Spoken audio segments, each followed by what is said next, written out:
Welcome to Timeless Mysteries. Please like and subscribe if you're drawn to tales of dark psychology, twisted crimes, and the fine line between man and monster. You're in the right place.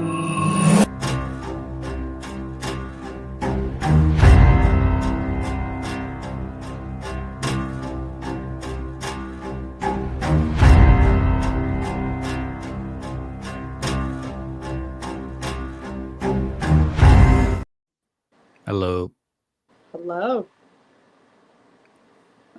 Are we live? We or are. not? We are 40 seconds in. Hey guys, how's it going? Is anybody even here yet? I'm checking right now to see what we have on the live stream.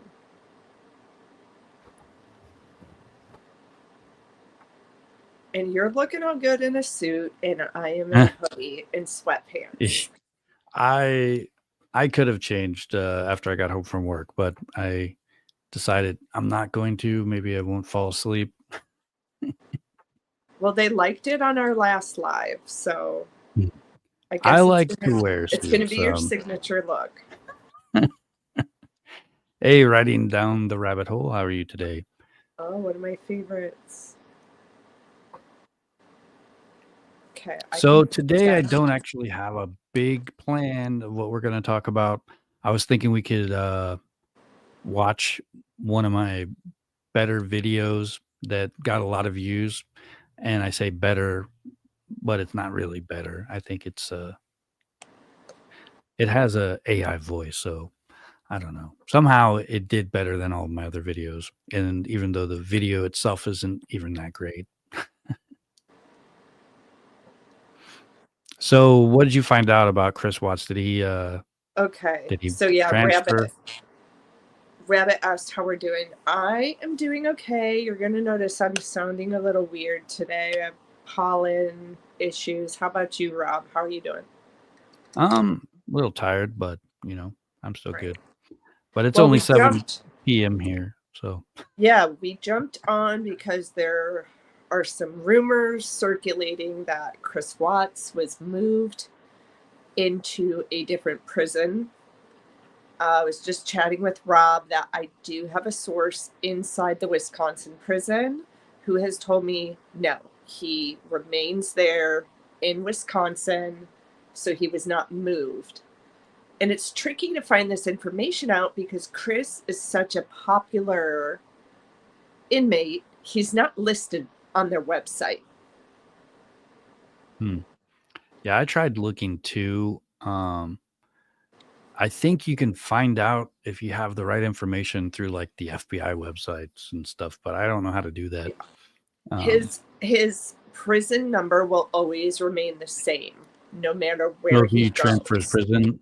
Yes. So I think you might be able to search for his prison with his prison number. Then is inmate. What was his number?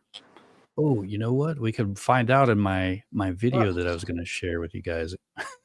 Yeah, I just the one that you guys have already seen. I don't have it memorized. Thank God. I can find out real quick. But it's interesting because Scott Peterson is a very high-profile inmate, and he's listed. And about a week ago, do you remember the rumor that Chris was attacked in prison? It actually was Scott Peterson who was attacked. And really, you know how the internet is. It's, so and so. I kind of I don't know. I was kind of hoping maybe he did get attacked. Is that wrong? Right. I think we all. But it was really Scott Peterson. It was Scott Peterson, and he was outside in the yard. They call it the yard. You got to do that prison lingo. And on his way in, another inmate attacked him, and they did put a release out, and nothing is really going to happen to either of them. Usually when this happens, someone might lose their privileges to use the phone or buy snacks, and it doesn't look like that is the case. So maybe it was just like a little pushing match. But however, they still have to report it because a prisoner is government property. That's kind of scary. Right. So they are going to, excuse my voice today, guys.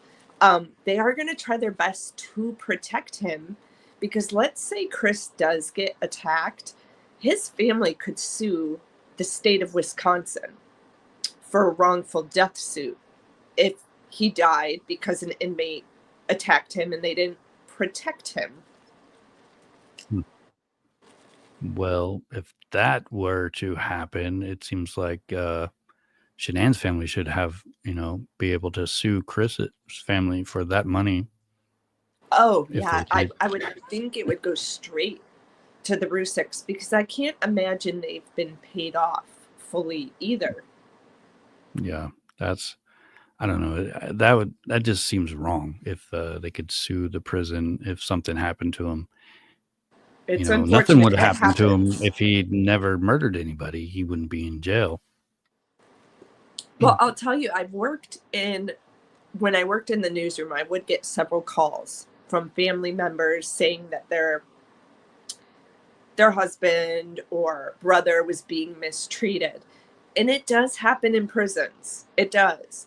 Um, they may say, I'm sick, I'm not feeling good, and they kind of get ignored, by the guard or the nursing staff. And then something fatal could happen. This person might have a heart attack, and it's happened, and they die and did Have not you ever receive watched that care. that case study? Where the college kids were like the prisoners and the guards. They were all college students. They were all participants in a thing, and then the prisoners turned into like, you know, real prisoners, and the guards turned into real guards, and there was a lot of abuse happening. And the prisoners, I mean, the scary part is they didn't just like quit. They took the abuse. Yeah. And then, I mean, it just kept escalating until they had to actually shut it down. But Gosh, there's got to be a prisoner guard mindset that actually happens in real prisons. I mean, these were just college kids. right. And you hear now in these phone calls with Chris too, his attitudes changed a little more rough and tough. Do you notice that as well? I haven't listened to a lot of his phone calls. I think they're kind of boring. you know, um, They I can try be. to keep up with like the new stuff that comes out. Like when I heard that he got beat up, I was like, "Wow, that's cool," but then I couldn't find any information on it. So it's like everybody says it happened, but nobody knows when and where and how and who and everything else.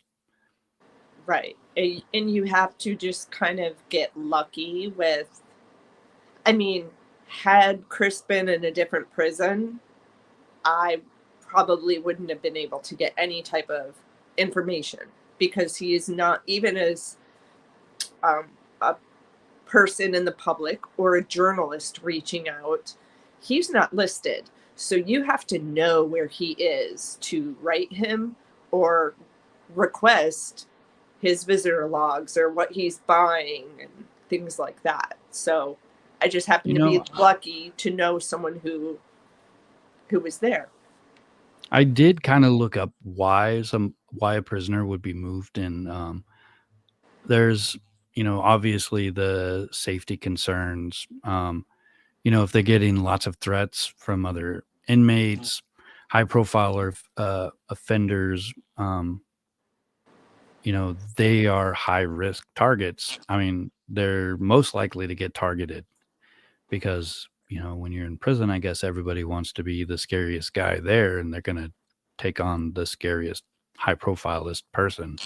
Um, Another reason would be for reclassification. So, say Chris Watts was doing, he's had good behavior for the whole time he's been in, and they're like, well, he doesn't really need to be in a maximum security prison anymore.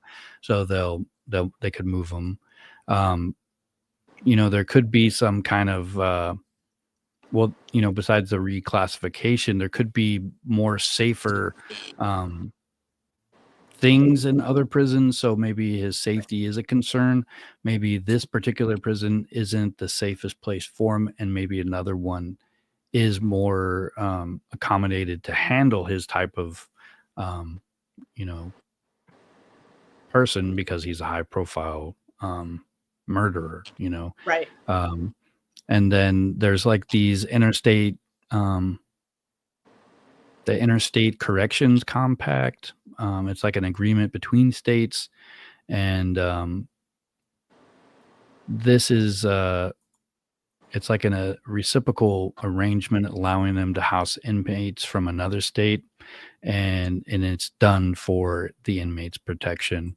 Um, Sometimes they get moved to be closer to their family. So I are the Wattses still in North Carolina, or do they move to They like are. so they They can't are. just go visit him whenever they feel like it? They'd have to basically move. So I mean, what I heard was he moved to Illinois, to a prison somewhere in Illinois. Right. So it wouldn't make sense that that was the case, that they moved him to North Carolina to be closer to family. But I mean, those are the kind of main reasons that um, prisoners are moved. It's interesting because this made me think today of what are the chances that the Menendez brothers put a request in to be moved and they were actually granted that request to go to the same prison. I find that pretty mind blowing that they Um, honored the request to keep them together. well, have you ever watched that show Prison Break? I've They watched made about it the two request episodes. too. That show's a good show if you like it, but I know it's fictional, but that's like the first step is the brothers try to get into the same prison, you know. And I don't know that it's if you're convicted of murder, should you have like family in prison with you? Like should you be all separated and have to suffer the rest of your life? Um I don't Or know. should you even have a choice to put a request in?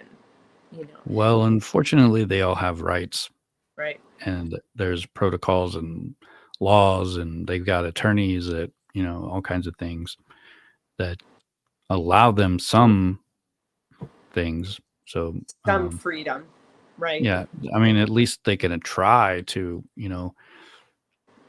make a move if they want to. I don't know if Chris Watts would do better in any particular prison. Than I mean, he's going to have He the same. likes where he is. You know, he even in the interview with Well, I think he's Timmy pretty Lee, isolated right now. He doesn't have to worry about the other prisoners that much. right?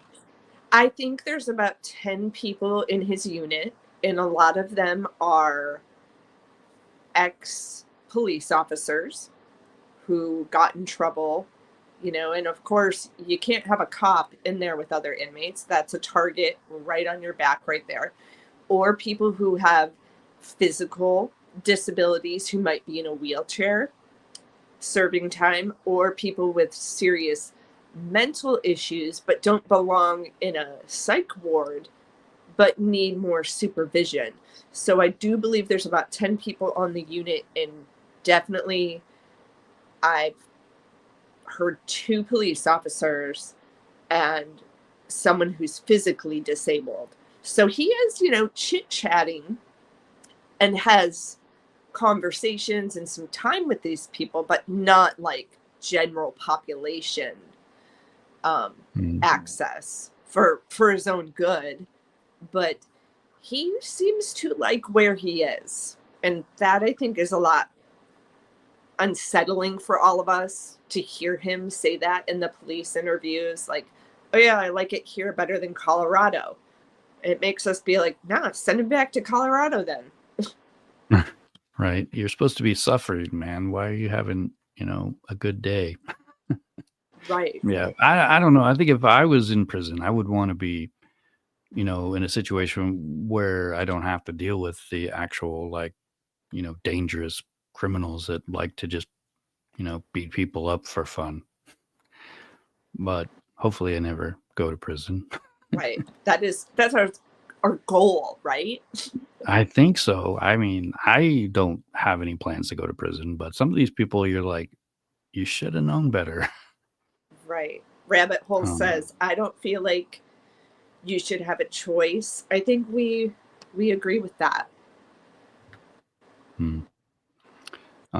Yeah, I don't know. I think if you're punished for killing somebody, you know, I don't know. I think if I could be in charge of that, I probably would be like, here's your bread and here's your cup of water, and I'll Right. check on you in a week, that kind of thing. But I guess if I really had it, if I was really in charge, I probably wouldn't. But in my imagination, you know, Right. I think they should. I don't know. I just can't imagine something like that happening, and then you get to live and have a life, even if it's a life in prison. It's a life. It's just not fair. Right. They're Shania not doesn't get supposed to to. have those conversations with her family about, you know, how the NASCAR race went, last week, or the football score, these things that Chris still gets to enjoy having these Does he have a conversations. TV there?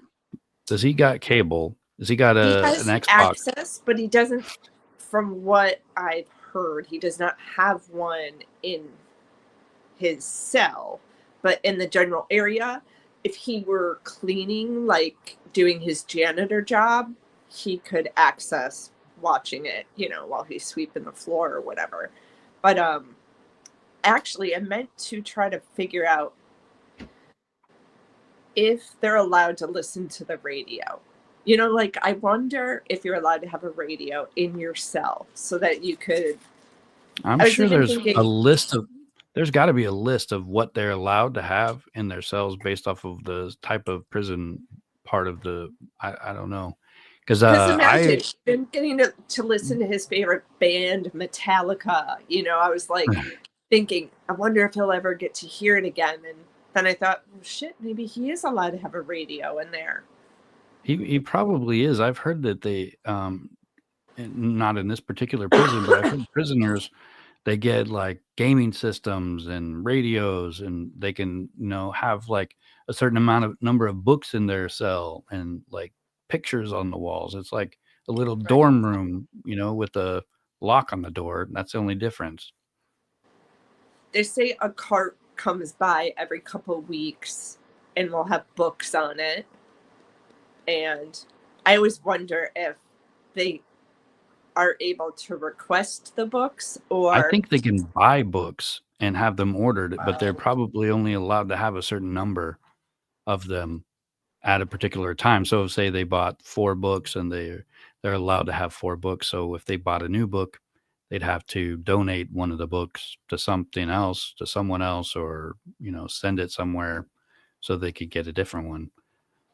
Um, but I'm pretty sure they can use books to make tattoo inks and things like that. So they don't want They people having do little tats libraries in in there. in the prison. I'm kind of just looking at our chat here and make sure I don't miss anything.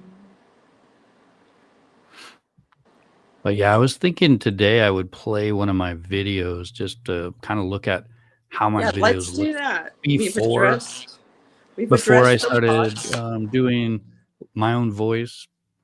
And it did really good, and I wrote it myself.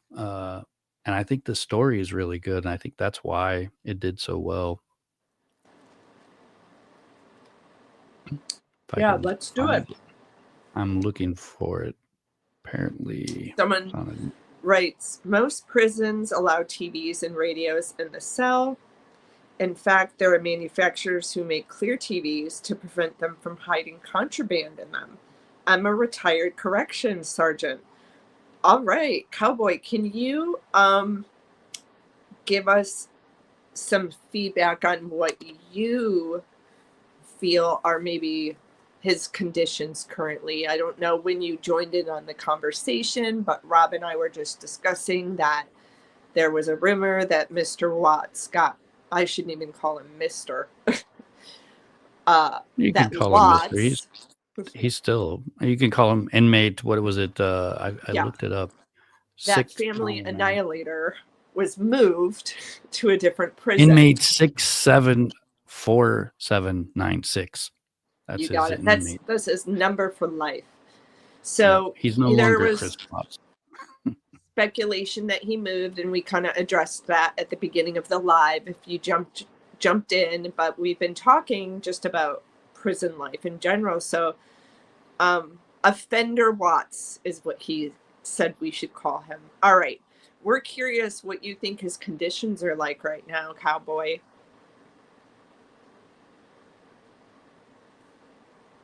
And then someone also saying it's crazy how much this case has impacted the world, and that is true. I will tell you, a lot of subs on my channel are from the UK. They think we are crazy over here. I think it's hard not to come back to this story. It's just there's a lot of emotion in it. That's, I think, part of why people still, watch it. There's a lot of drama.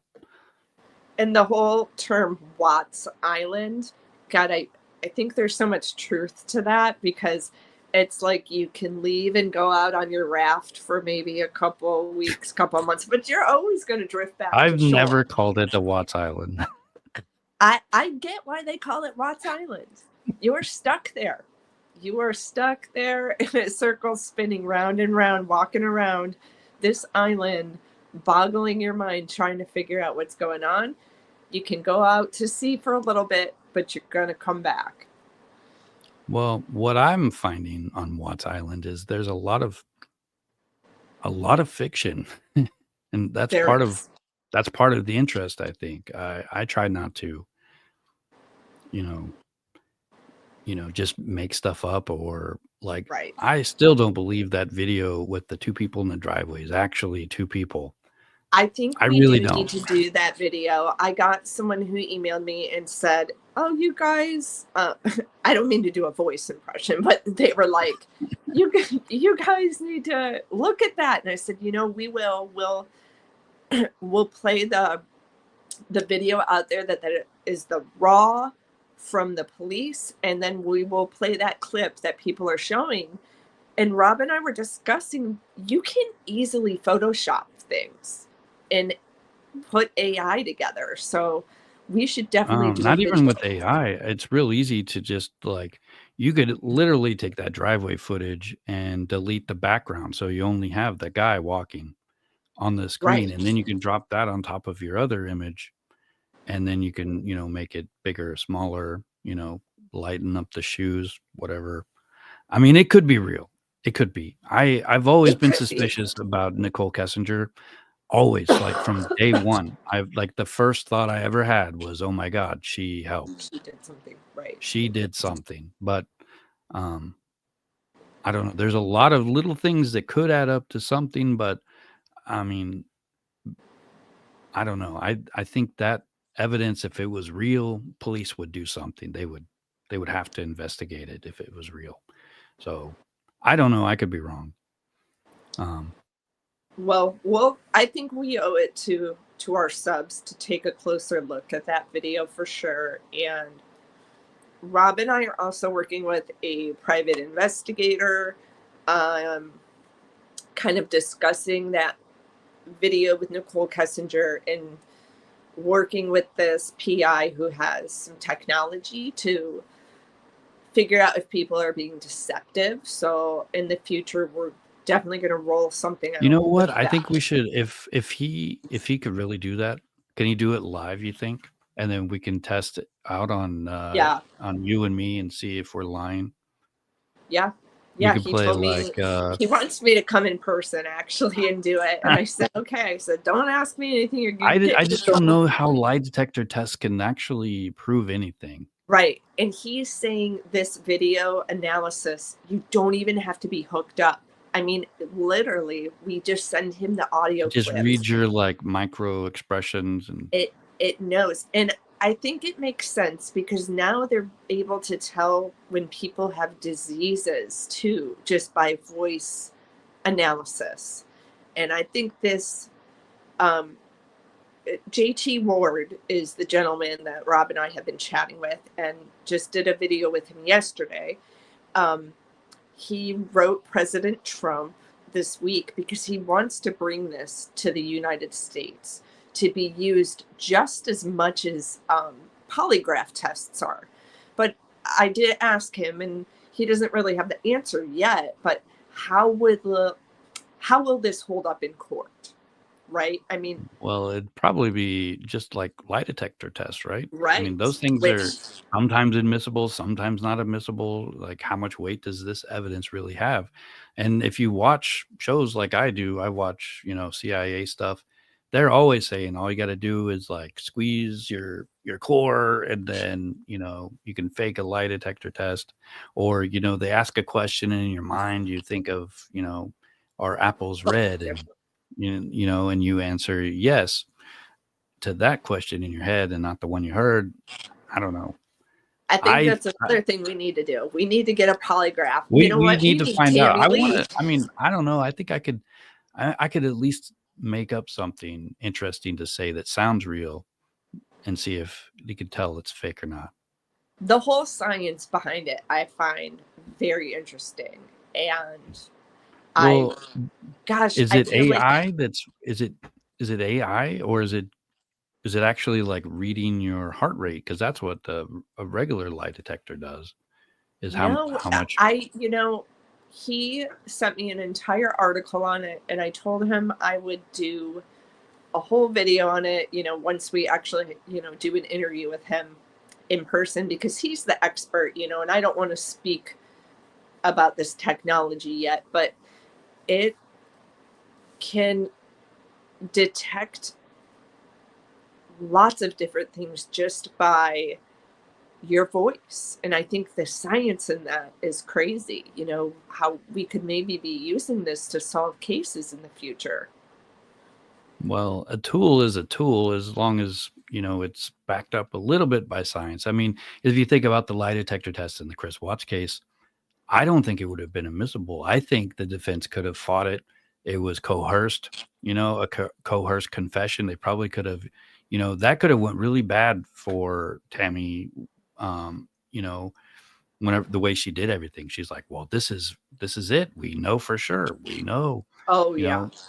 It's I mean, definitely, and they Chris Watts believed it, and then he confessed, they got the confession, and it's hard to after you confess, I think it's really hard to, like, be like, "Oh, no, I didn't really mean I confessed." After you confess, you get that off your chest, of course you're done. You're just gonna do it, so that's why he didn't go to trial. He already confessed. He already felt better by letting it out there, and, but so if we it all hadn't gone that way. obviously think he thought he was passing this, right? He thought he could pass it. I But mean, here's the thing, they why? could have just said, "You failed it," and even if he did pass it, they don't have to tell the truth. True. You can lie. Yes.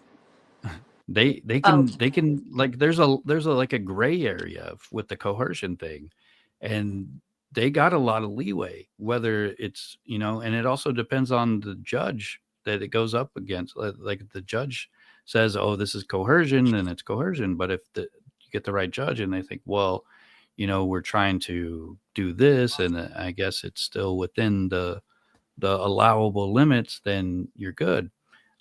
It's kind of a toss up, I think. And if if Chris wouldn't have believed them, maybe he wouldn't have confessed. And but I think regardless, he confessed. That's a good thing. I mean, that's a tool that they used. Um, but who was that girl that confessed, and then they found out that she didn't actually do it? Um, it was like 20 years ago. It was like college students from England or something, gosh. maybe. I, I I, can't I remember. just don't know off the top of my head, but I also Oh, just want to tell people Rob did a great video about what if Chris went to trial, and you guys should check that out. He did a really great job on, yeah, I worked what really that hard on it. setting would be Mhm. like if Chris got up and said, you know what? I need a lawyer. I'm not doing this lie detector test. And even if he did the lie detector test, I mean, he could have got up at any moment or after the fact. He could have filed his 35C motion and said, y'all tricked me into this. But you guys should definitely check that video out that Rob did. It's great about what the defense might look like and prosecution. You know, it's innocent until proven guilty from the court perspective, but not by the prosecutors and the detectives. They're allowed to think you're guilty from the very beginning. So, you know, when you're at the jail and you don't have an attorney, Yes. nobody's looking out to for family. your best interests. He claims he liked his public defenders. First off, I don't know why anyone would take a public defender. They're good attorneys. They're still good attorneys. Right. But when you're getting charged for something like that I think right there showed that Chris knew he was SOL, so he didn't bother hiring one. I've actually heard like a public defender once ask to have public defender taken off of his title like for the calendar and everything, so he didn't want the jury to know that he's you know, a public defender rather than a private hire because of some kind of like perception of, well, this guy can't afford an attorney, he doesn't, you know, he's not gonna. That's very interesting. Yes, and look down at someone who couldn't hire their own attorney. I mean, you were just kind of thinking the same thing right there. You know, well, he's got a public defender. He doesn't care. Right. Maybe there's something to that. I think Chris knew what he did and he didn't want to spend his parents' money. I think that, well, we know he was broke. So any money for a public or for an attorney was going to be Ronnie. And I think he had guilt of dragging their name through the mud. So he decided, because public defender told him for 2 months, or I think it was 4 weeks or something like that, he couldn't speak to the family. They said it would not be a good look, a good decision. And then the family, when they finally spoke to him 2 days before sentencing, they were begging Chris to talk to a lawyer. And he was like, no, this is my decision. This is what I'm doing. And at that time, they had no idea what damage he actually did. They thought he just strangled his wife, and that was it. But we all know more came out later. Yeah, we've got the chat going here too. I think if Chris Watts wanted an attorney, I bet you there would have been a big name defense attorney out there who was like, wants the fame and would have taken over. You know, you got your public defender here on one day, and then there's an entry of appearance the next day for, you know, a Johnny Cochran or whoever it was that saved OJ, you know. Yep. That was an amazing team of people. Rabbit Hole says, just so many unanswered questions. Why? Who? And then brought up the district attorney, Michael Rourke, who I have reached out to 2 times to just pretty much ask him, like, can we just get an updated statement in this case? And he will not reply. Frederick, Colorado PD has said to me, the case is closed. It's done. Everyone is moving on. And I said, but the public isn't moving on. And that's where I think a lot of us... I think you're going to have to write the governor. I don't know. I don't know. Maybe she's not as guilty as everyone thinks. Right, like you and I feel maybe like there's something we don't know and they won't tell us, and that proves she's not guilty. Exactly. She seems guilty, but that doesn't always make you guilty. I'll tell you this, Rob. If we do the analysis of her voice with TJ, and we find out she's being deceptive, then yes, I'll write the governor at that point. I almost feel like I'm, just chasing. I want to have faith that the FBI did a good job investigating her and shared information only with the Rusick family, but you can't always trust our government either, can you? I mean, it's like, what's the easiest way to accomplish something? When you got a confession, I think that's reason to stop looking, right? Right. Well, So, I Tammy mean, Lee, in her own words, said, I feel like we didn't finish what we needed to do. And there was another YouTuber, and I wish I knew the channel because I always want to give a shout out to the creators out of respect, but they went to the Frederick PD and said, why are you guys not investigating this case? And apparently the moment Chris made his confession and took his plea deal, the budget is done and it moves on to the next case. So you think it's a money thing? There's there's a financial part of it too, which is interesting because I would think with a murder, think with a murder case, it never shuts. Well, it's not just a murder case; it's a triple homicide. Well, technically quadruple. 4, right? Yeah. And you have a Frederick, Colorado agency, but then you have the government, the CBI also. So why not tap into the CBI funding? You've got 2 agencies here. Can they both I think put some regardless money in? of the cost, they should have finished investigating.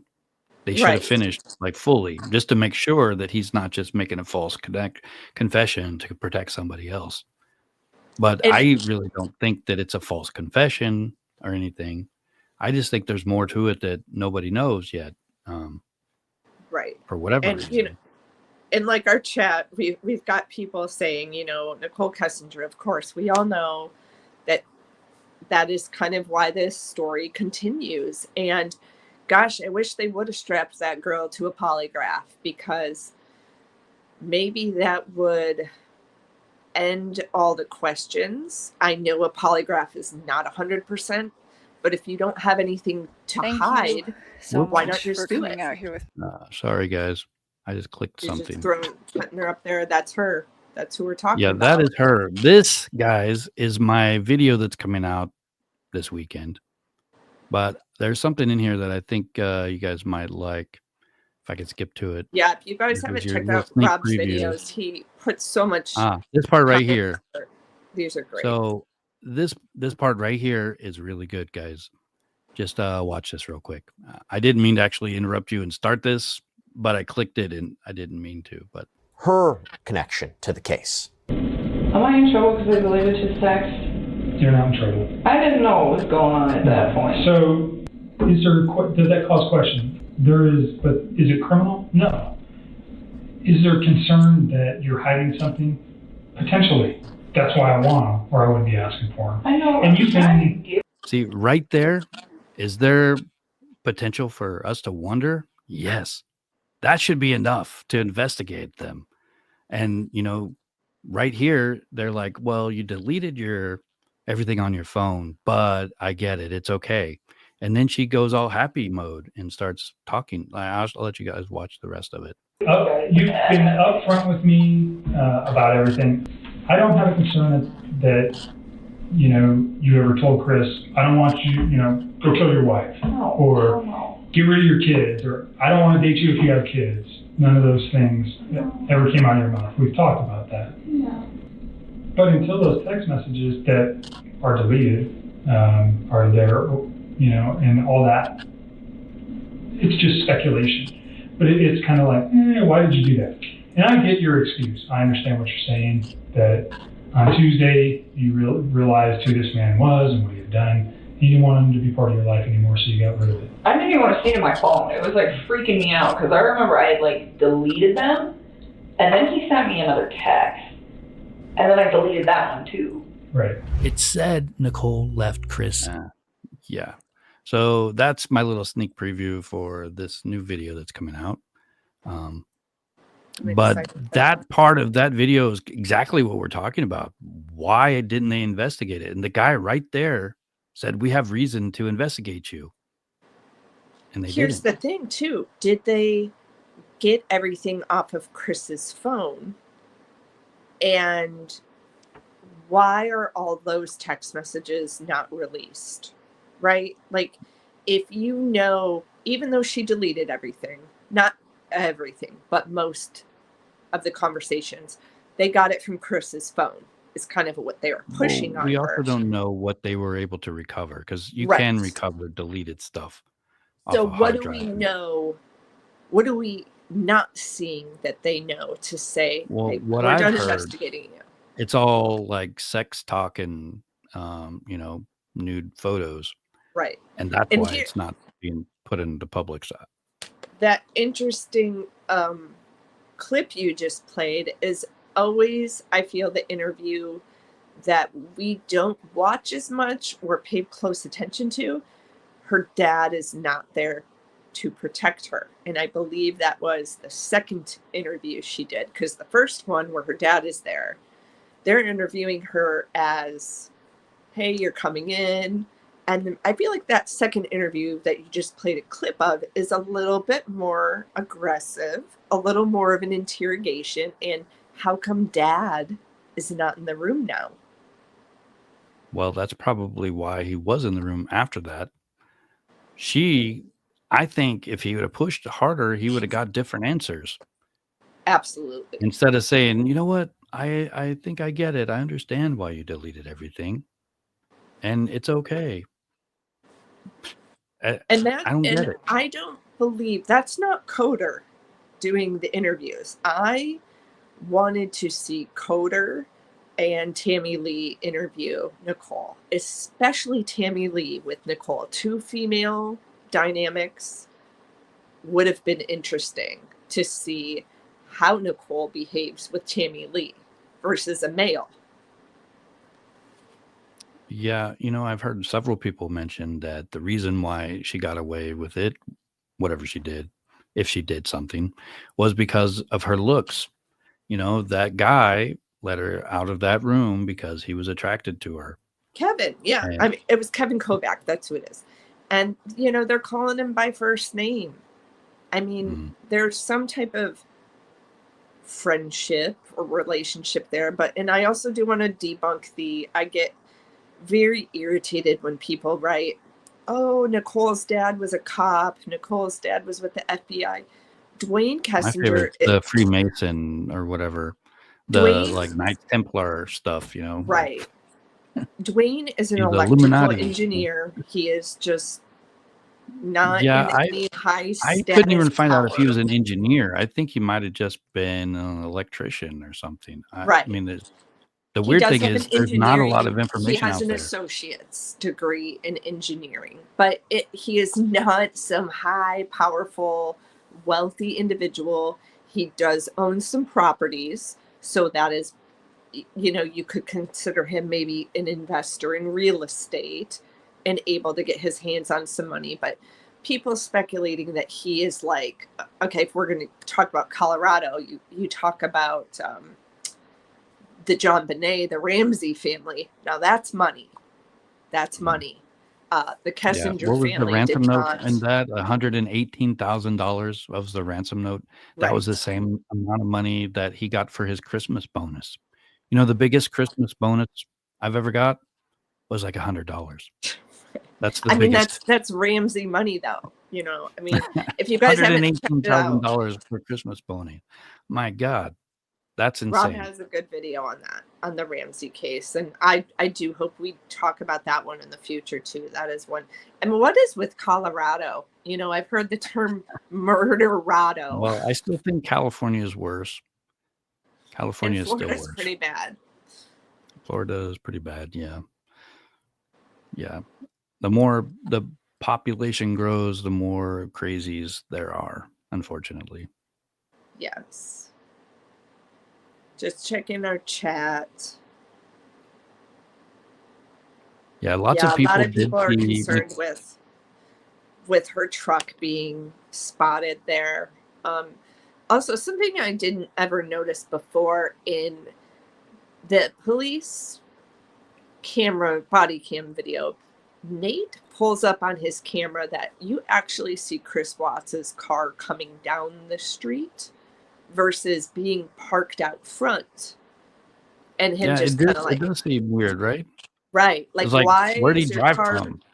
Was you And if parked your way down the car is street? getting right, and if your car's getting broken into, why are you driving all the way down?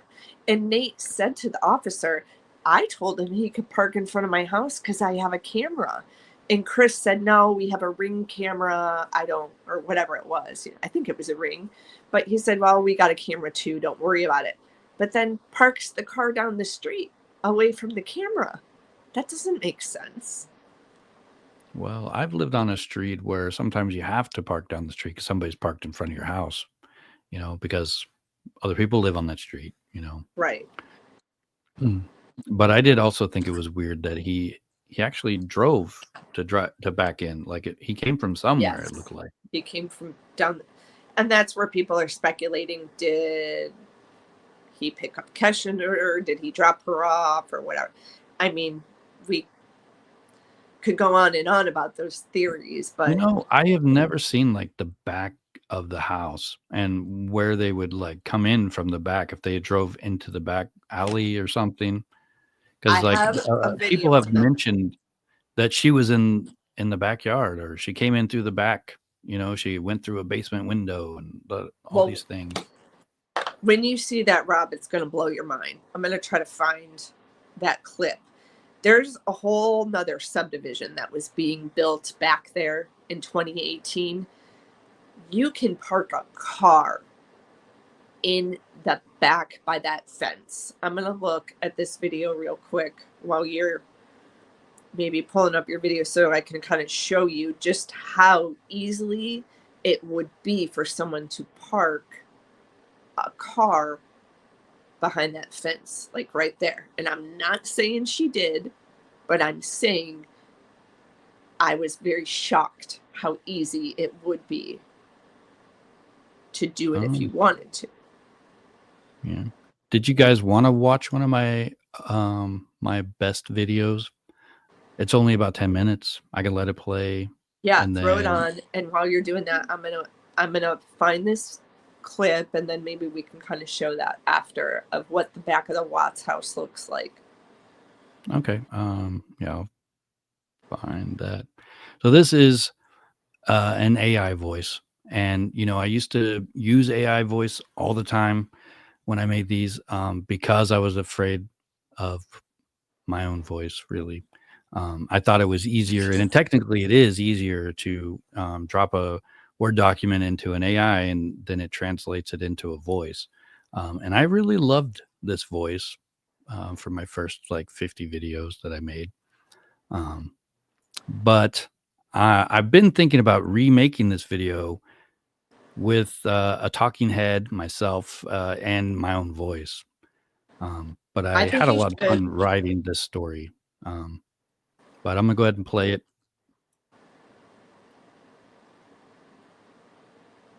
Maybe. You're like, maybe. His letters There from it goes. jail is he admitted that he actually killed his daughters not once but twice. Inmate 674796, more commonly known as Chris Watts, now spends his days within the walls of Dodge Correctional Institution in Waupun, Wisconsin. He lives in a state of regret and fear, his only comfort coming from a silent God to whom he endlessly begs for forgiveness. A forgiveness that never seems to come. Each night, as he lies down to sleep, he dreads the next day, haunted by the memory of his last day as a free man. Welcome to Timeless Mysteries. Today, our journey will leave you questioning the limits of justice as we explore the life of a man confined for life. Is it even enough justice for the crimes he committed? You don't want to miss out on this epic discussion. Don't forget to like, subscribe, and share. I want to hear your thoughts. Chris Watts was a man living a double life, caught between the comfort of his family and the thrill of a forbidden relationship. That morning, Shanann was still away on a business trip, and Chris was home with their 2 daughters, Bella and Celeste. The day seemed ordinary, filled with the routine of caring for the children. Daddy is a hero. He helps me grow up strong. He helped me not go too. He reads me books. He ties my shoes. If you're a hero, blue and blue, my daddy, I love you. However, something felt off. Maybe Chris experienced a heightened sense of clarity, or the air smelled different that day. A text alert caused him to smile inwardly, though his smile did not show on his face. He was trying to pretend everything was normal. She came home from the airport 2 a.m. and I left around 5:15. She was still here. And about 12:10 in that afternoon, her friend Nichol showed up at the door. I had texted Shanann a few times that day, called her, say, but she never got back to me, but she wasn't getting back to any of her people as well. But it was not normal. He received a text from Nichol Kessinger, triggering a light, pleasing, tingling feeling in the pit of his stomach. The excitement and mystery found in his affair with this woman had become his obsession, and pretending everything was normal was half of the thrill. A text from Shanann turned his inward smile into an outward frown. The brightness of the day dimmed noticeably. He ignored the text. Shanann, unaware of the storm brewing at home, was preparing to return later that night, thinking of ways she could open a dialogue with Chris and save their marriage. Chris ignored more texts from his wife. The weight of his secrets bore down on him, and the once comforting routines of family life now felt suffocating. He wondered if she had discovered his secret. A new storm began to brew in his mind. In an instant, a profound and intense anxiety shrouded him. She seemed excited to return home. Could she forgive him? Was it possible they could find their way back to each other? A text from Nichol ended this line of thought. A few hours before his wife arrived home that night, Chris and his mistress spent 111 minutes talking. What was said is still unknown. Many believe that this call was some kind of tipping point in Chris. His mind somehow broke. And just like that, he was a killer. The rage within him, a stark contrast to the quiet, calm appearance he maintained outwardly. When he looked in the mirror, he probably didn't see a killer. He may not have been able to understand his own thoughts as he glared into an empty mirror, but he must have felt the internal change. When Shanann arrived home that night, the house was quiet. Bella and Celeste were already asleep in their beds, their innocent dreams undisturbed by the darkness looming. Chris greeted Shanann with a cold indifference, despite the warmth she had offered. They exchanged a few words, but the tension was palpable. Disappointed, yet she felt no fear as she climbed into bed. Chris straddled his wife. She probably thought he wanted to be intimate.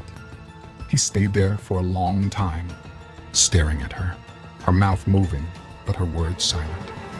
It's not clear what they discussed, or if there was a discussion at all before.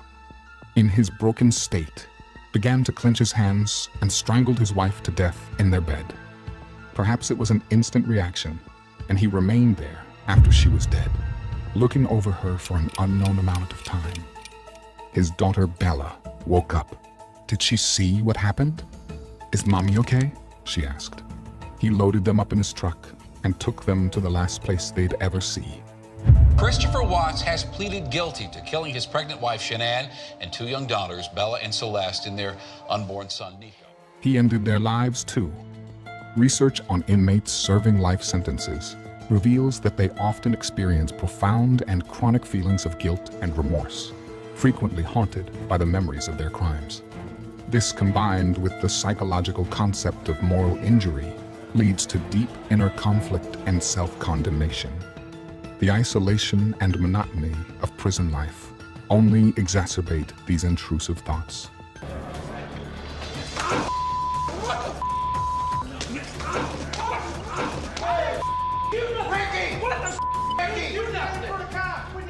I didn't do nothing.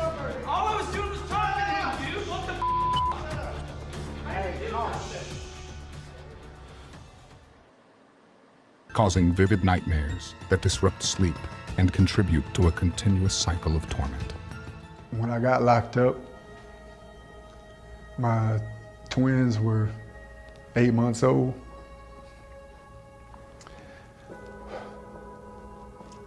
And that was the last time I saw them.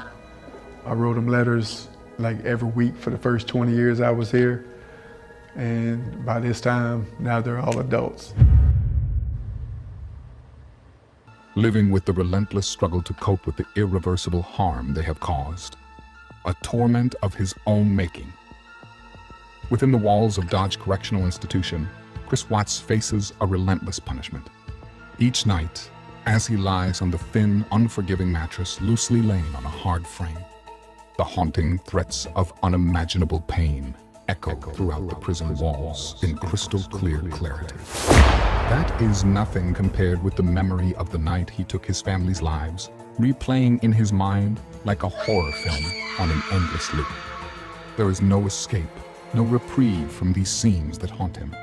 The faces of Shanann, Bella, and Celeste are etched into the back of his eyelids, attached to the sounds of their deaths. This torment is more than just guilt. It is a profound moral injury. As a father, Chris committed the ultimate betrayal, and his mind struggles to reconcile the man he was supposed to be with the monstrous actions he took. With regard to count number 1, murder in the first degree as it relates to Shanann Watts, the court is going to sentence you, sir, to a life sentence in the Colorado Department of Corrections. With regard to count 2, as it relates to murder in the first degree with Bella, the court is going to sentence you to life in the Colorado Department of Corrections with no possibility of parole. The unlawful termination of pregnancy for the unborn child that has been named Nico, the court absolutely believes that the maximum sentence of 48 years would be appropriate to run consecutive to the other charges. The constant reliving of that night is his mind's desperate attempt to grasp the magnitude of his crimes. Yet the more he revisits those moments, the deeper he sinks into despair. The walls of his cell may protect him from the violence of others, but they cannot shield him from the relentless assault of his own memories. There is no comfort, no redemption in this life. Chris Watts is trapped, not just by the bars of his cell, but by the weight of his own conscience. His existence is one of unrelenting discomfort, with no hope of absolution. In the end, his true punishment is not the life sentence handed down by the court, but the endless suffering imposed by his own mind. A fitting consequence for the horrors he unleashed. Can a man ever truly understand the depths of his own darkness? Is there a point where remorse and suffering become so intertwined that they consume the very essence of who we are? Can the human mind, once shattered, ever truly piece itself back together? Or is it doomed to remain fractured, lost in the labyrinth of its own making? Is there any redemption, or will there forever be an empty void created within his own soul? These lingering questions are mysteries that may never be fully understood. Thank you for joining me on Timeless Mysteries. Please like, subscribe, and share. As always, be kind, stay vigilant, and seek answers. I'd love to hear your thoughts in the comments. Don't forget that you can become a member today and help support my channel as it grows.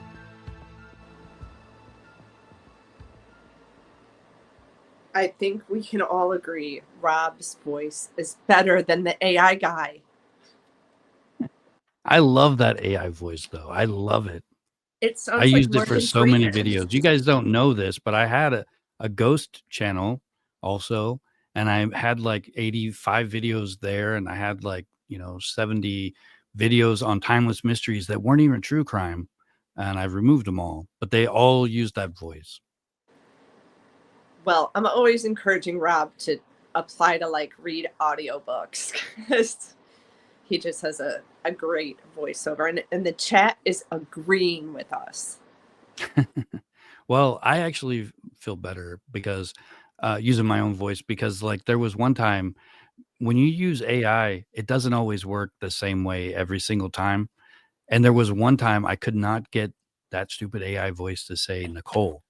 No matter how I spelled it out, you have to spell it out phonetically or whatever. It would be like nickel, nickel, nickel. And I'm like, oh my God. And then I just was like, fine, it's going to be nickel this time. And then everybody complained about it. And I was like, I just can't pronounce it right. Because I don't know that everybody knew that it was an AI voice. It sounds like Morgan Freeman. So I was like, how much did you pay him to voice this over? He does sound like Morgan Freeman until you listen to Morgan Freeman. If you listen to Morgan Freeman, they don't sound the same. Okay, like but you can find this AI voice on Lovo AI. It's a pretty expensive AI program. I wanted to throw out there Mirabelle. I think she came into the chat a little late, but yeah, that's kind of why Rob and I were like, well, first we wanted to show that video as well, but also the rumor mill is going again that Chris Watts has been moved from Wisconsin to a different prison, and according to a source I have in Wisconsin, Chris is still there. So for what it's worth, I think after the Scott Peterson attack, then it just kind of trickles and morphs into a different story. And that's where we got the Chris was attacked last week and then Chris got moved. So I honestly wouldn't be surprised if Peterson got moved or someone else high profile got moved this week. But it is not Chris as of 10:30 tonight. It was not Chris. You know, it's only 8:08 here, so. Oh yeah, you've got that time change. But I mean, if they were going to move him, they wouldn't tell us. Right. At least not right away. Eventually, We they won't probably know would. for weeks. But I can't find anything that proves that he did move. I can't find anything that he didn't. You know, you've got somebody you know that works there that says he's still there. Yeah, she's. As far as I can tell, he has not been moved. I don't think he's. Somebody asked me earlier today, and that's why I was looking into it. Somebody said, "Hey, what do you think about Chris being moved to a medium security prison in Illinois or something?" And I was like, "What?" And as far as I can tell, that's a rumor. Yeah. And these rumors spread like wildfire because this is Chris Watts, and people want to have something new to talk about. Because exactly. I mean, it's possible at some point he'll get moved, but I don't know that it's today or yesterday. Yeah, I mean, there could be talks of it, but according to the source I know who, you know, she physically saw him in the flesh today. So he was not moved, but I think that, you know, when he does, and if he does, he's going to be upset about it because he is cozy in there and he, you know, kind of knows his routine. They almost should move him to kind of shake things up for him. Yeah, I think if he ever does move, he's going to want to be moved closer to his family, maybe. Right. But it doesn't make sense for him to get moved to Illinois at all. I don't, unless he's got family there or something. Yeah. I don't know where that came from. Yeah. Michelle, thank you. Yeah, we do plan to try to do this weekly. How would you guys feel if we did some supernatural ghost type talk? Rob and I were kind of chatting about doing something like that. How do you guys feel about that topic?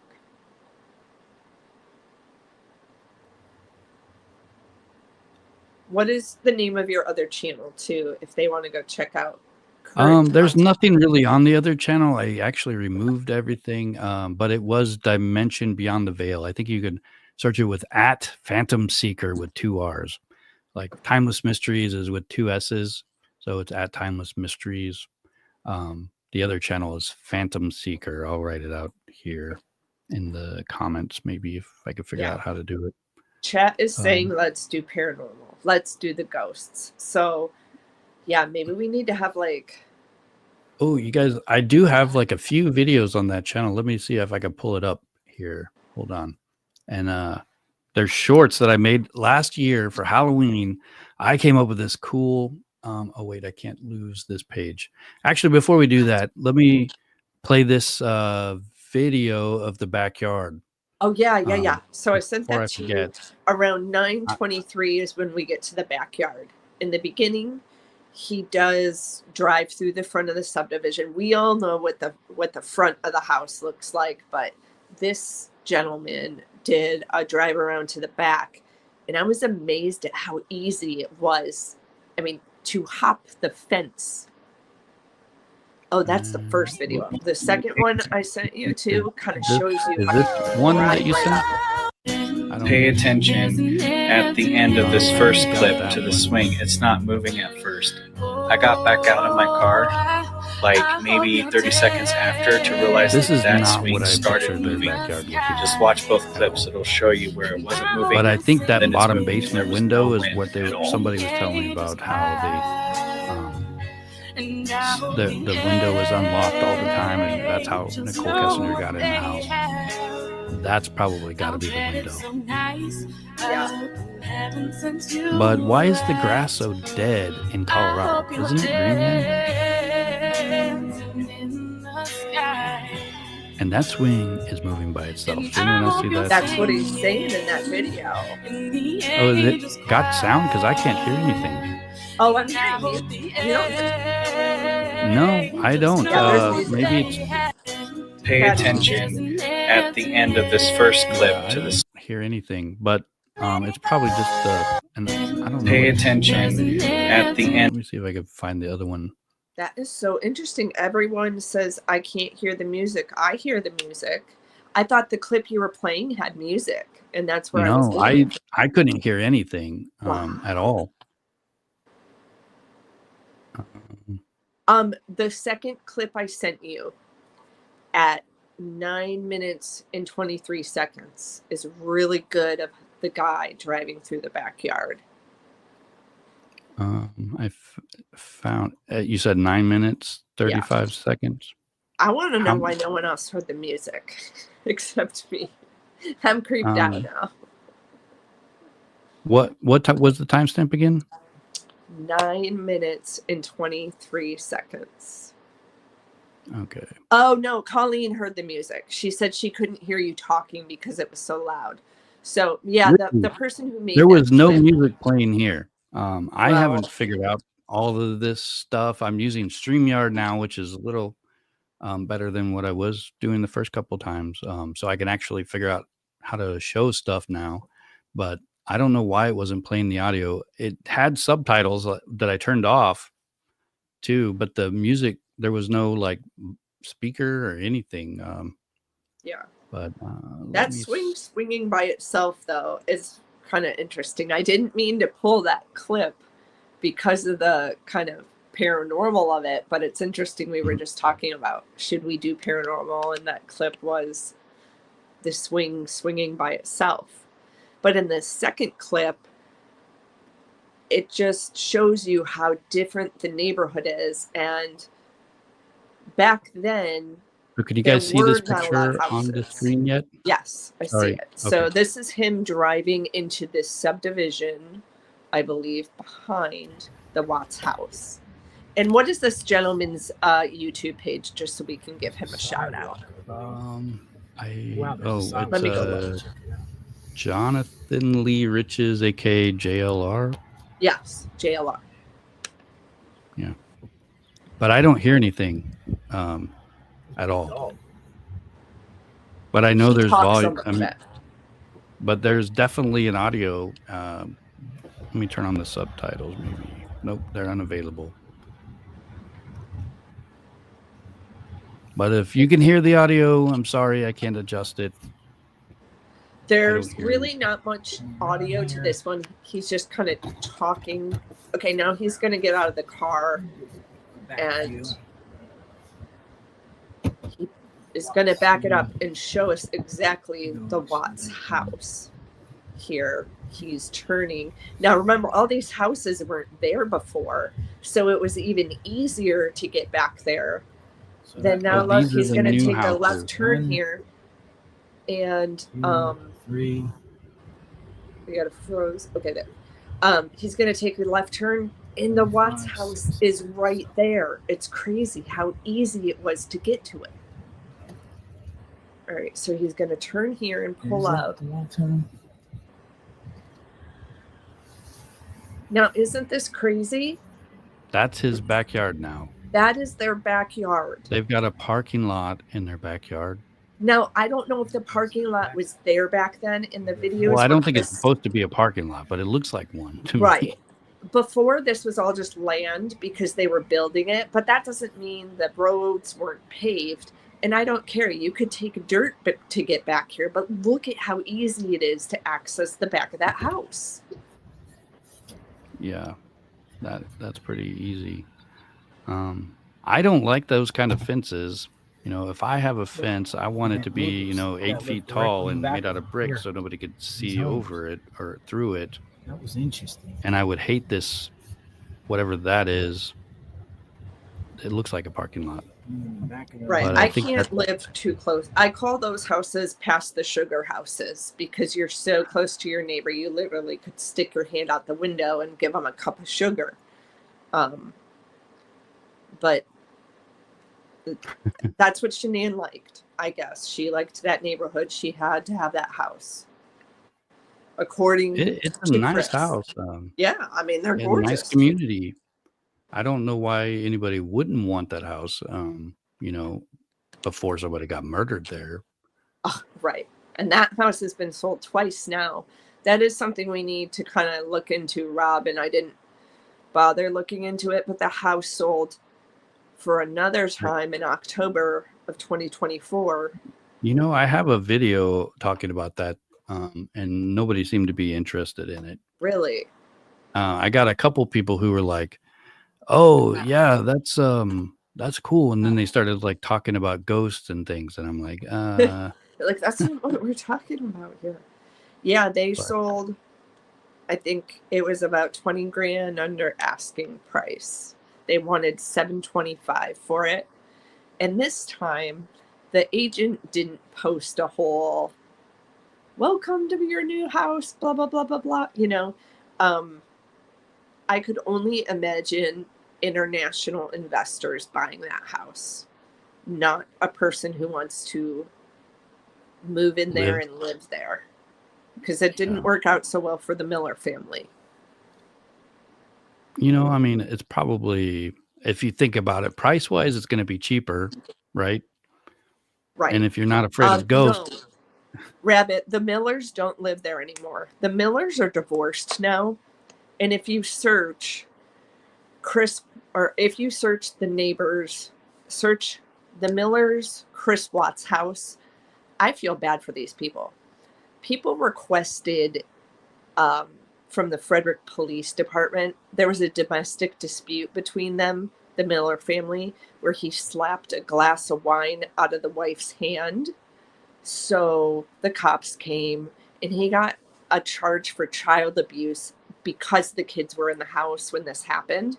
But since that incident, they have divorced and they sold that house and had not even lived there for 2 years yet. And here in Georgia, if you move before 2 years, you have to pay something called capital gains. I don't know if they have that in Colorado, but you pretty much pay a penalty for selling early. So I found a video, but if the audio is not working, I don't know how you guys are going to hear it. And it won't let our me audio's download. working. It's just not working for you.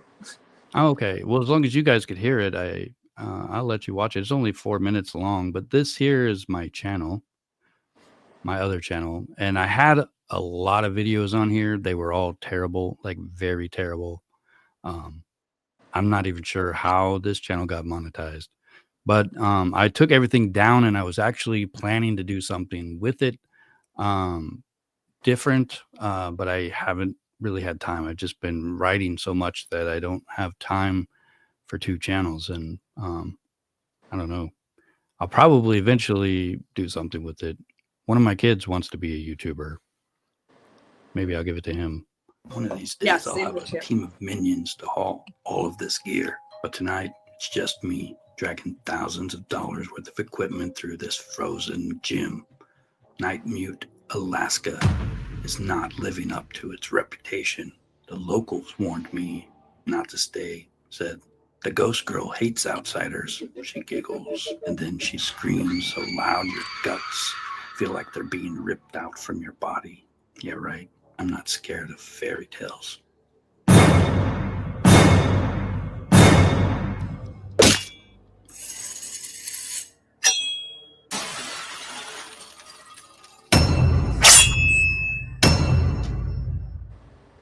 The gym looks ordinary. No flying basketballs or phantom giggling. They even locked up the balls to make sure nothing weird would happen. So far, no EMF spikes, no temperature drops. Just me, the hum of the clock, and the ticking off of another wasted night. And then it's gone. The hum stops. My heart skips. It's too quiet now. The kind of quiet that feels alive, pressing in on your skin. I try popping my ears, thinking maybe it's the air pressure.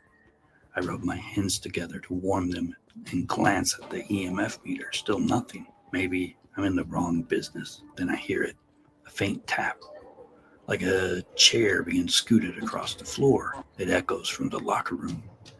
The gate creaks open, then slams shut so hard the sound ricochets through the building. I freeze, heart racing, flashlight trembling in my hand. Nothing changes on my equipment, but the air feels different. It's charged with something I can't see, and then I hear it. Conroyotet, ama. A voice whispers, soft but deliberate, like it's being spoken into my mind. The words hit me harder than any scream could. A warning I don't need to understand to know that I'm not welcome.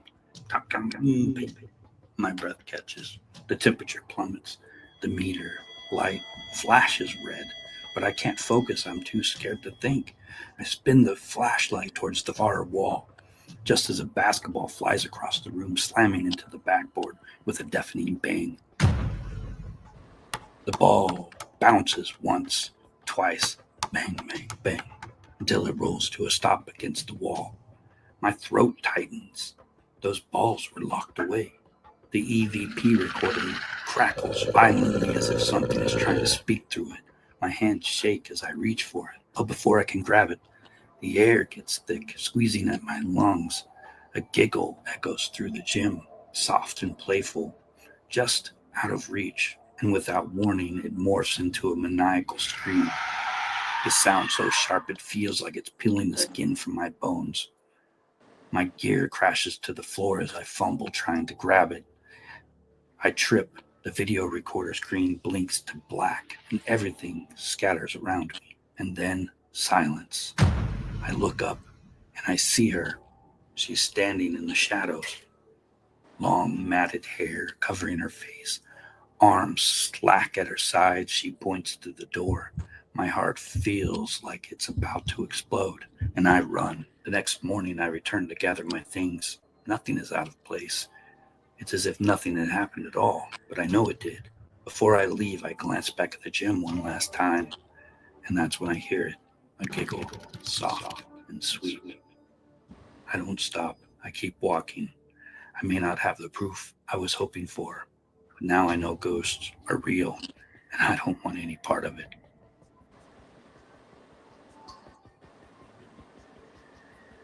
Awesome. I love it, Rob. That's awesome. You guys go subscribe to this.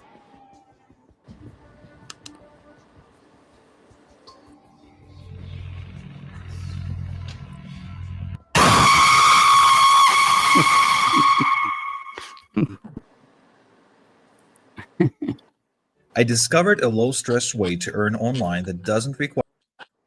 Yeah, so that's one of my Hauntum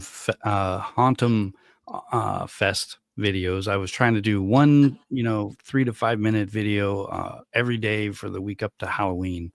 And I actually only was able to do one every 2 days because apparently, a 4-minute video actually takes a while to make still.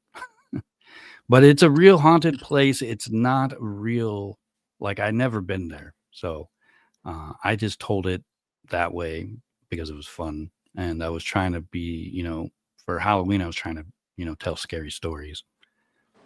Michelle says this isn't really true, right?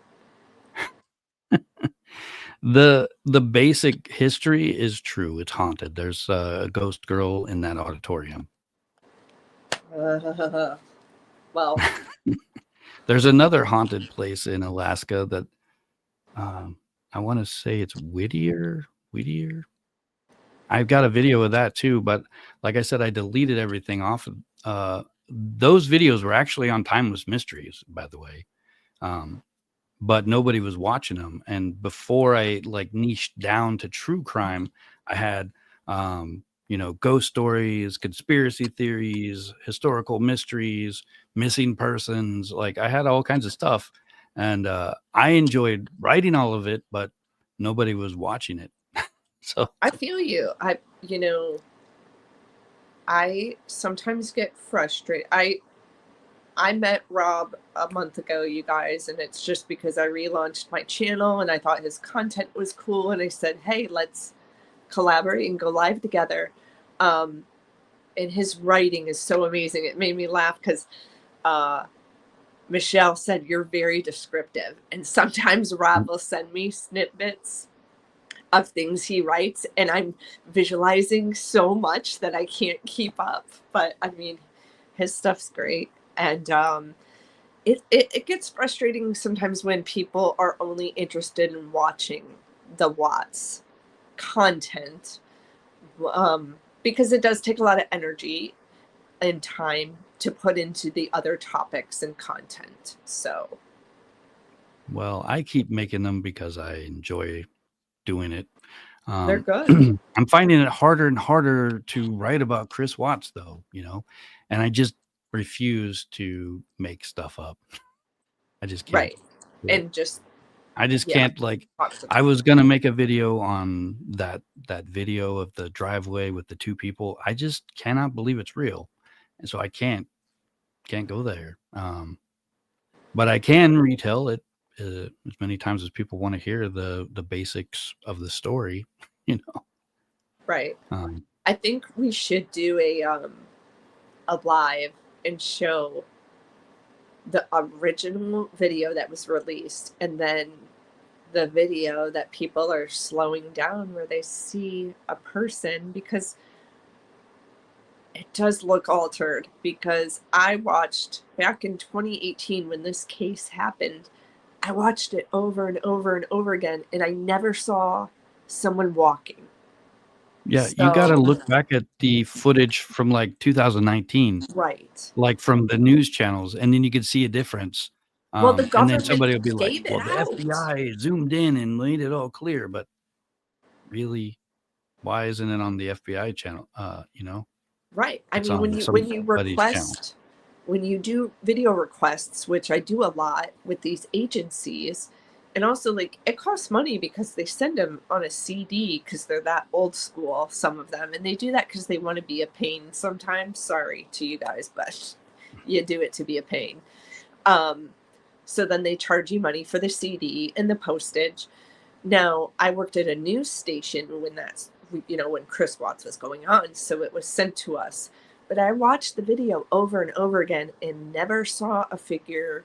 And several of us watched it, and we would have seen her in it if she were in it. Now, these images of her walking, I want to say, didn't really start coming out, I feel like, until the documentary came out.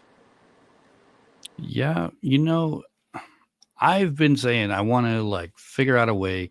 I know how to do it. I've found out. You have to pay a clerk from the courthouse there in Frederick, Colorado to like compile all the evidence, and then they'll send it to you. And I think that's the only way that I could like verify that everything is actually real.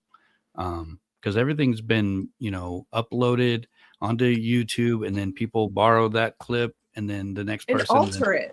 Yes, it somebody is so changes easy to something along the way, Photoshop. and you don't realize it.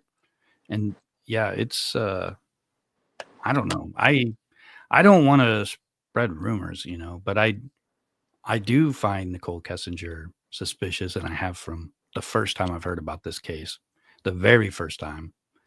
And obviously that detective did also. So there's reason to feel suspicious, I think. But I don't think faking evidence or like making it look more, uh, make her look more guilty is going to do anything good.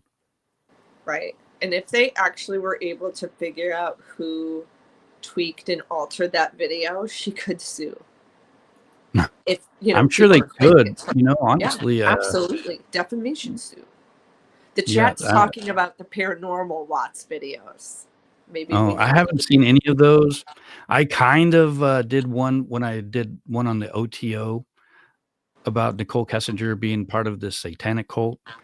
And I thought I debunked it whenever I, did the research on the organization and how unlikely it is that she's a part of it, but people still believe that she is. And, somebody made them believe it.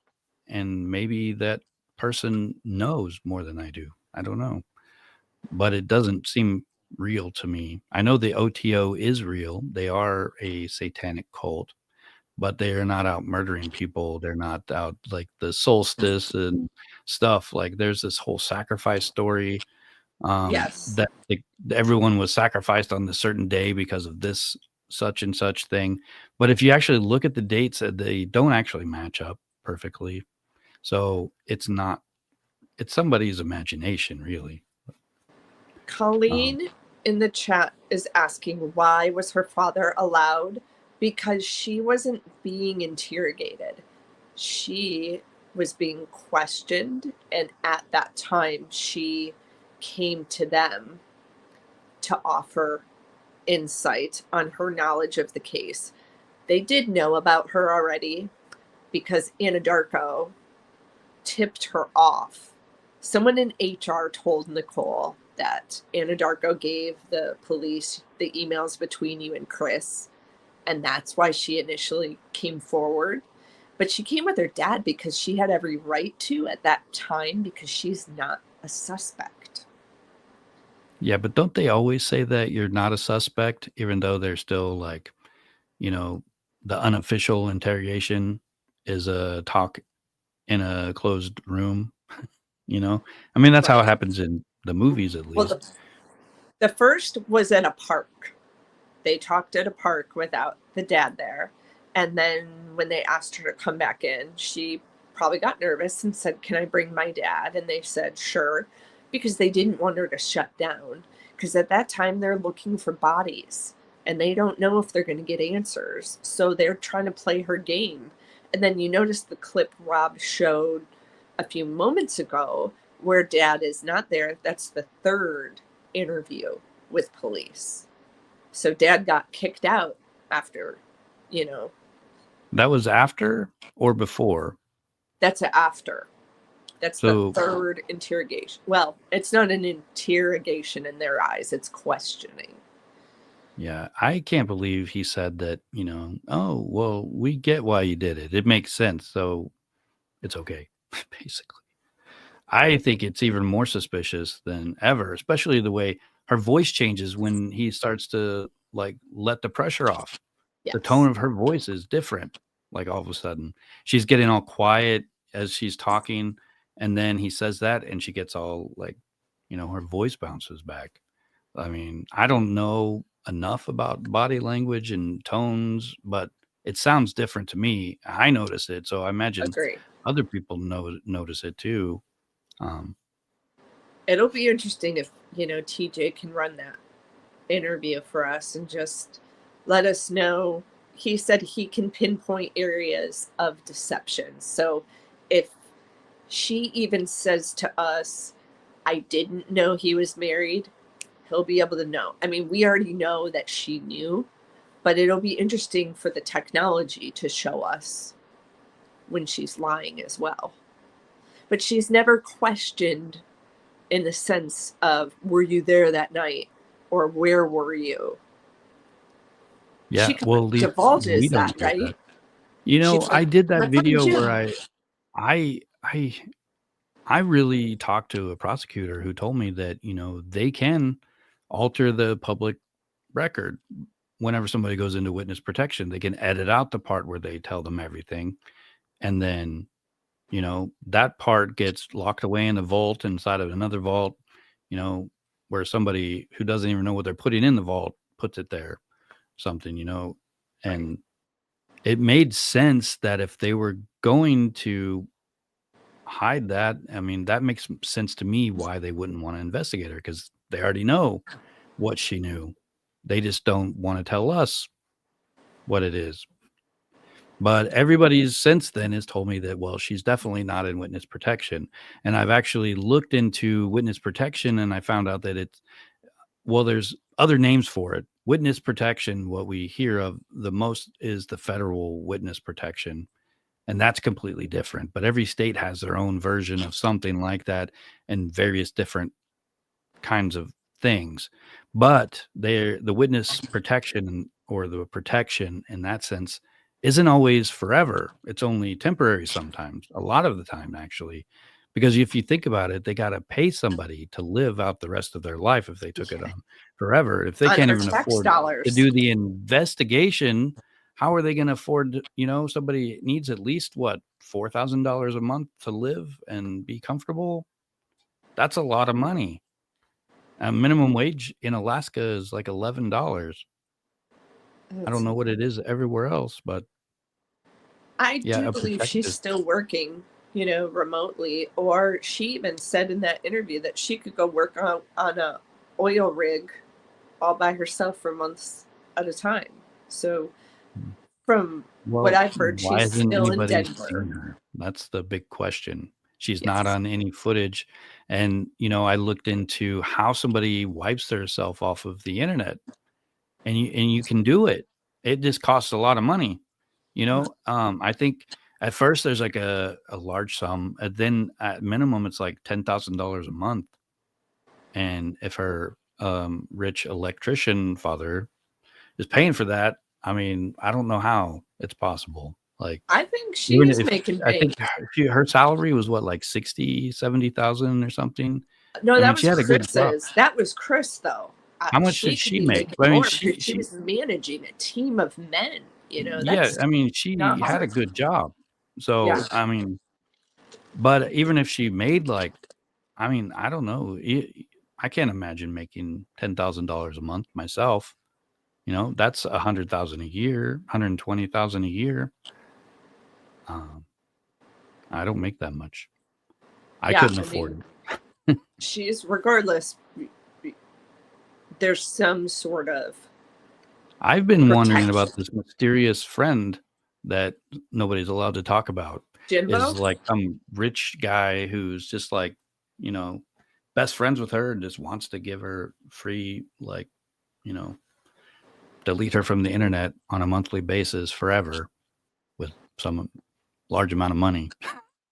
It's interesting that people don't come out and talk about her. I have found one person on Reddit who said, I went to school with her. She was not a very nice girl. She also, if you guys didn't know, she does have a criminal background of being involved in a stabbing incident in Aurora, Colorado.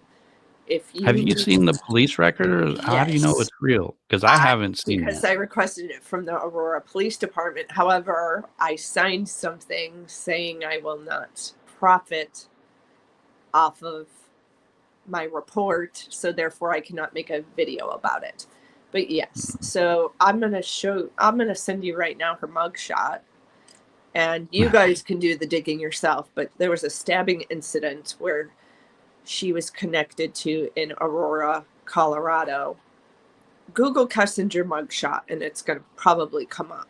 But I have never found anything like that yes, whenever I Google her. I'm gonna I'll send it to you, but I can't do a video on it because I could legally get in trouble because I signed my name when I purchased the report that I will not monetize in any way or do anything. And if an ad was playing on my video, that could get me in trouble. But a lot of people won't talk about her. And is that not crazy? I think it is, yeah. I'm going to pull it up here. By the way, I sent you the Zillow link to the Watts house and what it sold for. Yeah, I've seen that too. Aurora, Colorado. Let me see. I can probably share it while you look for the other one. So, I mean, it.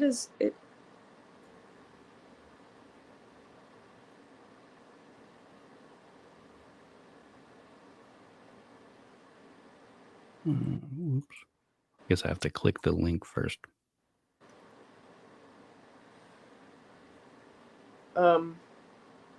Here it is.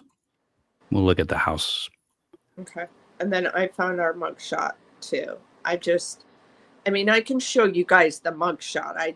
I cannot read the report word for word for you because that is what I signed saying I would not do. But this is a beautiful house. Are you guys able to see this? Is it showing up as I scroll through it and stuff? Yeah. Like it's really a beautiful house. I wouldn't like these wrinkled carpets, but I like the house. I like the layout, and I love the kitchen. All right, I sent you Kessinger's mugshot, but yes, any of you guys can go to the Aurora Police Department website and you reach out to the public media relations person, and you yourself can make a request. You got to spell her name correctly and her date of birth, or else they're going to brush you off, and just say, I would like the report. You're going to sign something saying that you're not going to use this information in any way. So you see the top photo there? You're going to get that report if you put a request in. You don't have to be a journalist to do this. This is public record. So this is 2007. How old is she? I think she's in her 30s. So this incident, I think she's in her 30s, isn't she? It says her date of birth is July 3rd, 1988, and this was arrested in 2007. She looks really young. I don't know. She was young. She was 19 years old when this happened. So there was some type of stabbing incident. You guys can go request the report, but I'm not going to get in trouble by reading it. But this is a legitimate report out of Aurora, Colorado.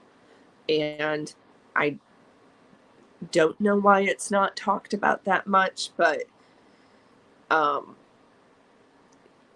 yeah, I mean, I'm kind of surprised that's the picture not floating all around the internet. I think it's hidden. That's why I've never seen it. When you search for Nichol Kessinger, the only ones you see are her and Chris Watts. Right. Everything else is just vanished. Well, but this picture here of Jodi Arias, I'm actually doing a video on her soon. I've written it. I haven't recorded it yet, so it's a ways away. But I tease it in my next video that's coming out this weekend. For those of you who missed that, I did give you guys a little preview of my next video, my Chris Watts video that's coming out. But let me see if I can. Yes, Maribel. It's called the Freedom of Information Act. Yeah, a lot of people don't know that you yourself can go request public information. Like you can request police reports, phone calls from prison, body cam. I don't know how to fast forward this. Here's I'll let you finish talking, but I'm going to let you guys see the preview. If it'll stop playing. There we go. Yeah, you can go ahead. Sorry. No, I just, I'm noticing in the chat, some people said they have seen the report. So I'm glad that people have seen the report. I just, I'm not I didn't know that they gonna burn give my you like bridges. a requirement. Well, if you're going to look at this, you can't do anything with it.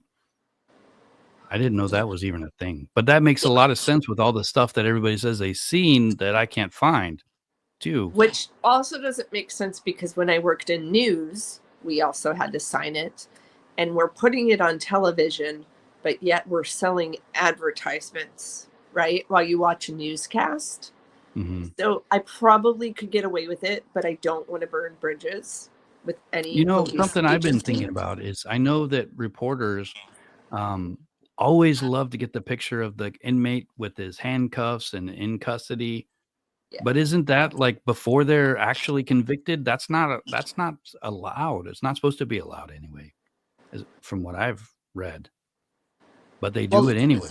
It's interesting how you always see Murdaugh very slick when he goes to court. He always puts his jacket over his handcuffs and things. I mean, he's logically thinking of how to I'll make have to himself look look. up what I read, but I found something that says that, media is not allowed to show these people in handcuffs because it sways public opinion We until can't. they're Well, actually if they're in public, we can. Which you well, if they're not walking, convicted, they're not guilty yet. They're not proven but guilty. but you got Showing them arrested. in handcuffs makes them look guilty. But you got arrested. But So being and that's arrested true. in itself doesn't make you guilty.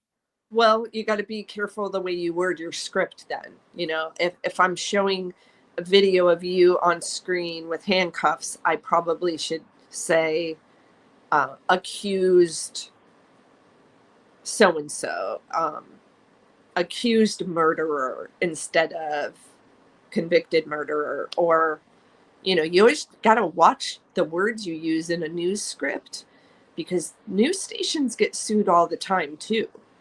But I I never always, knew that. yeah, they get sued all the time. And we always had a team of lawyers too who would look over investigative pieces because, great example of this, John Benet Ramsey case. They did a whole documentary on Burke being the one who killed her. Burke sued CBS. CBS knew Burke was going to sue them, but they didn't care because they knew they were going to still make money regardless of paying him off in a lawsuit.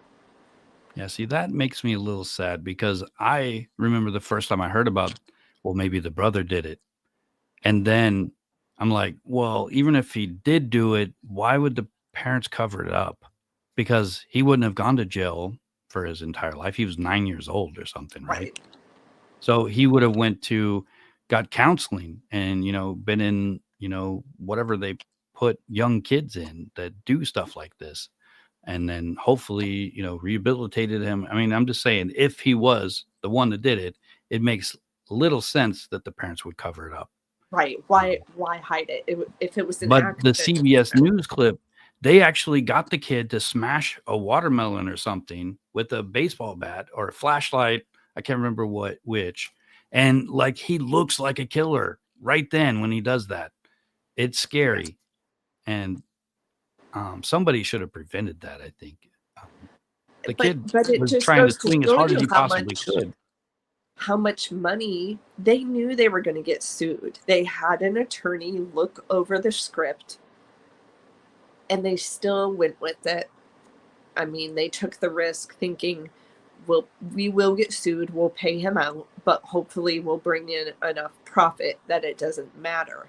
And he did win that lawsuit. He actually filed up in Detroit and he won.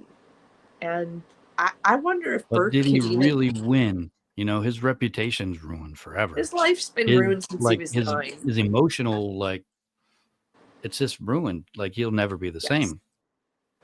Yes, since he was 9 years old. Yeah.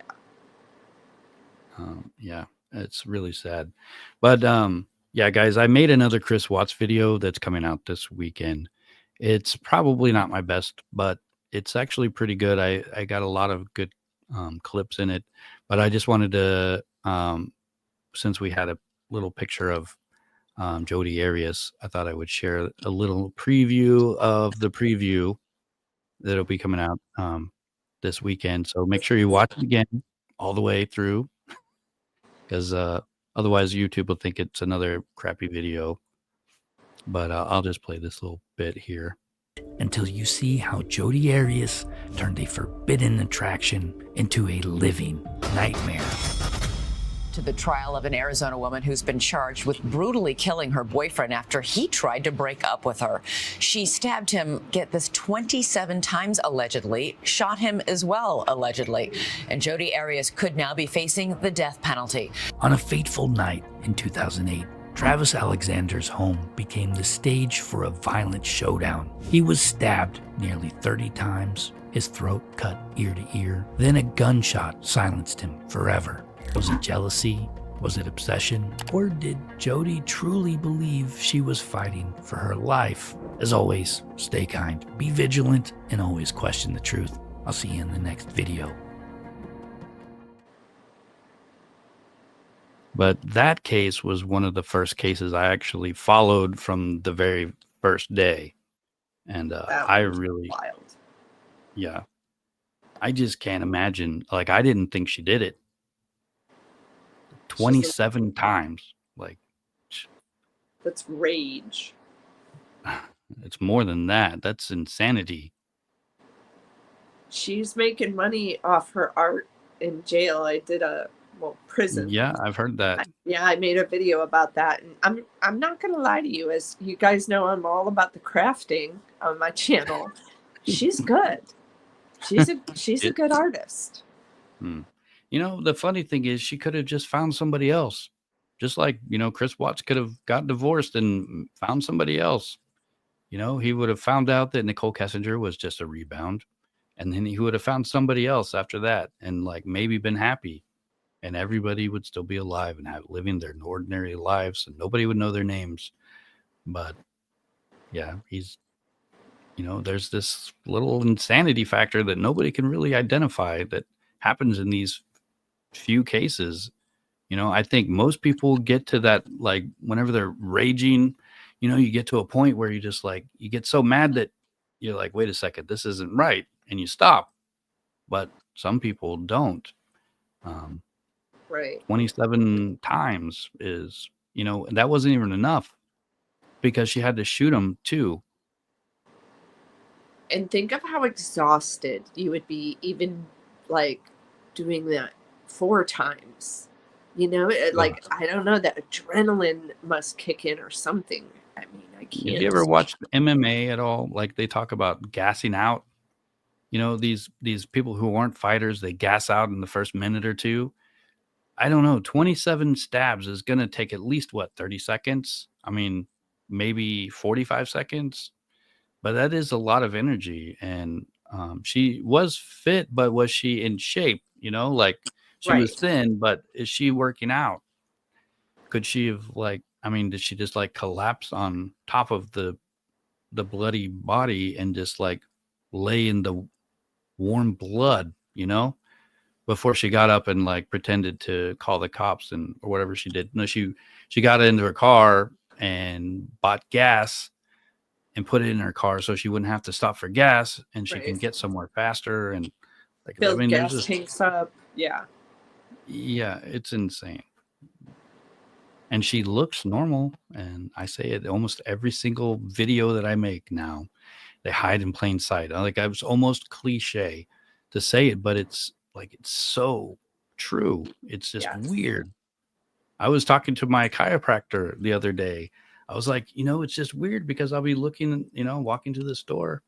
That guy could be a killer. That guy could be and I'm like, you could be, you know, I mean, chiropractors are strong guys, right? Right.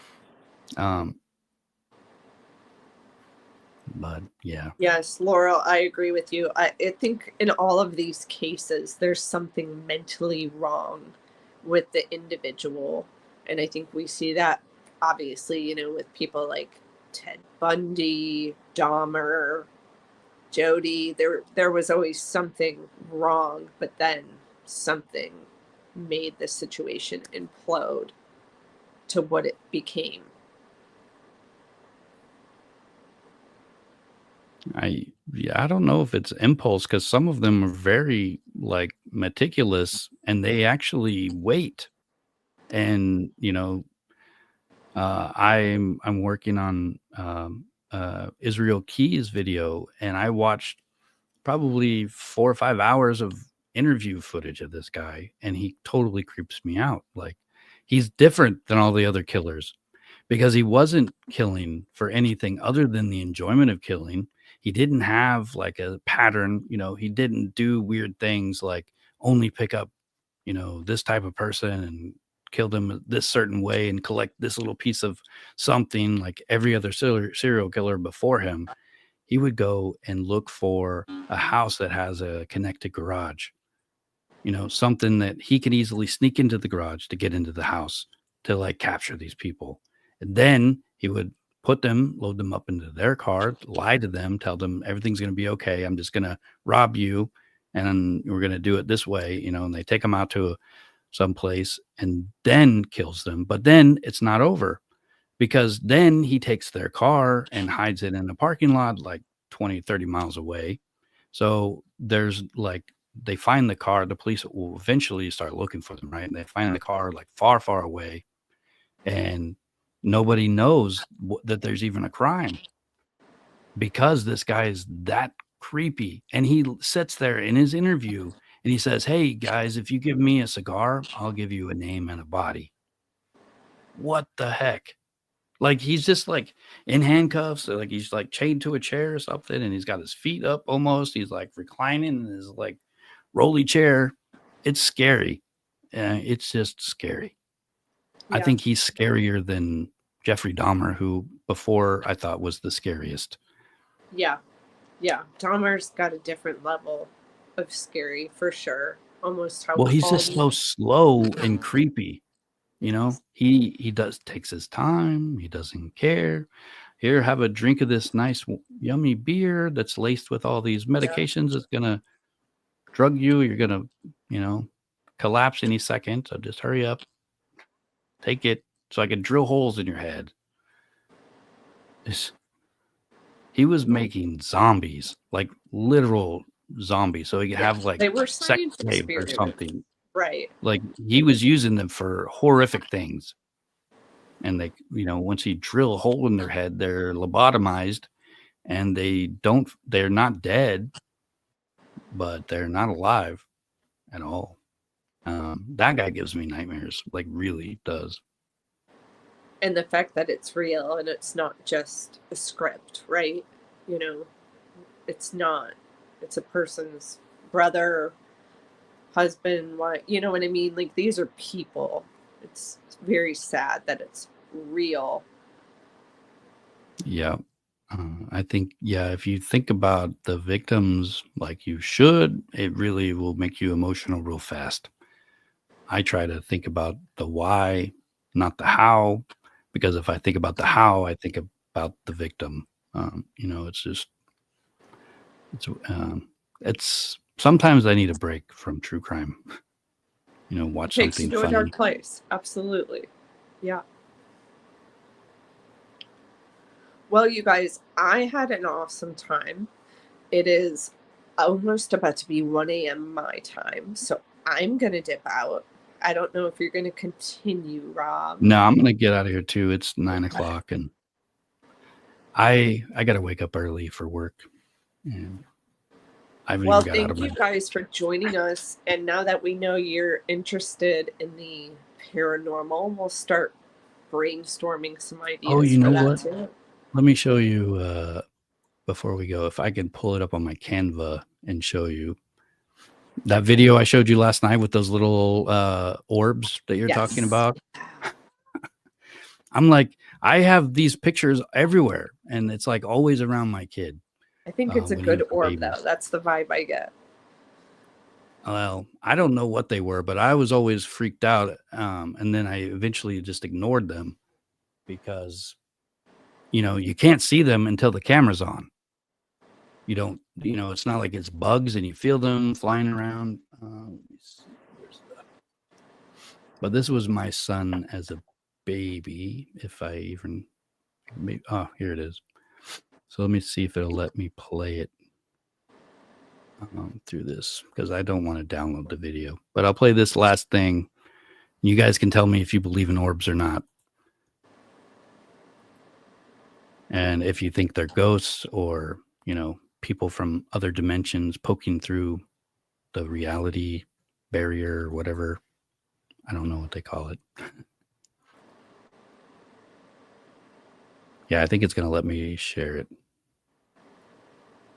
And just so you know, I slowed this down, and there is a movie playing. It's what was it? I think it's The Airbender, and it sounds really funny slowed down. So the orb is not the voices, but there's a little object that flies through the screen.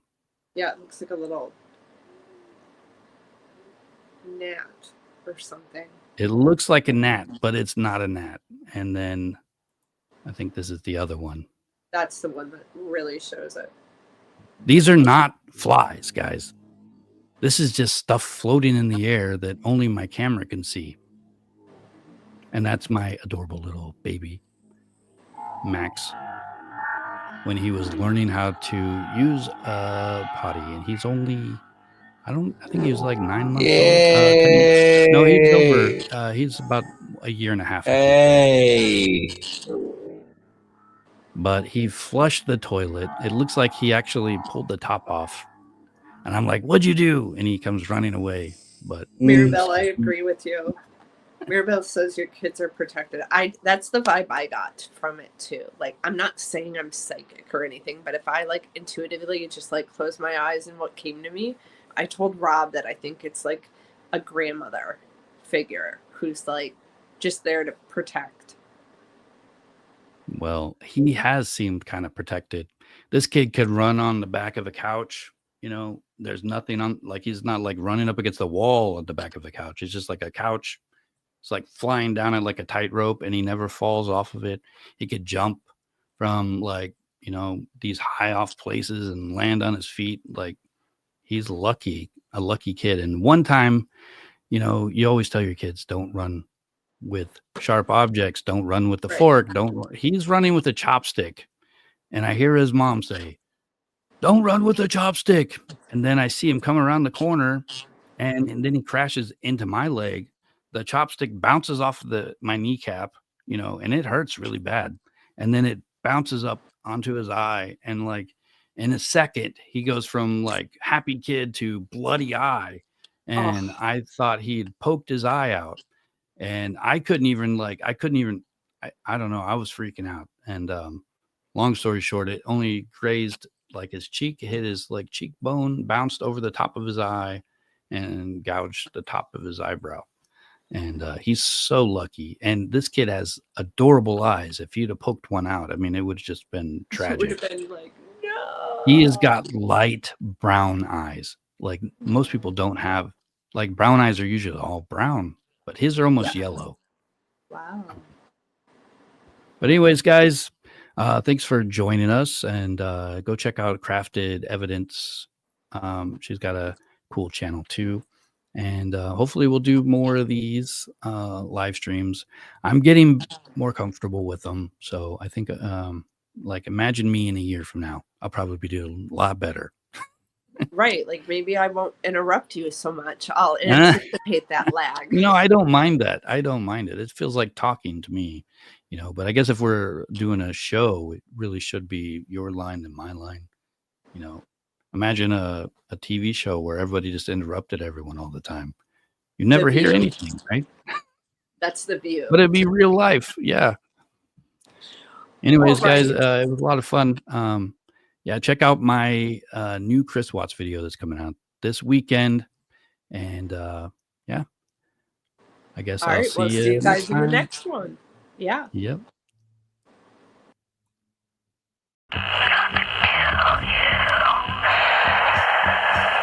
Welcome to Timeless Mysteries. Please like and subscribe if you're drawn to tales of dark psychology, twisted crimes, and the fine line between man and monster. You're in the right place.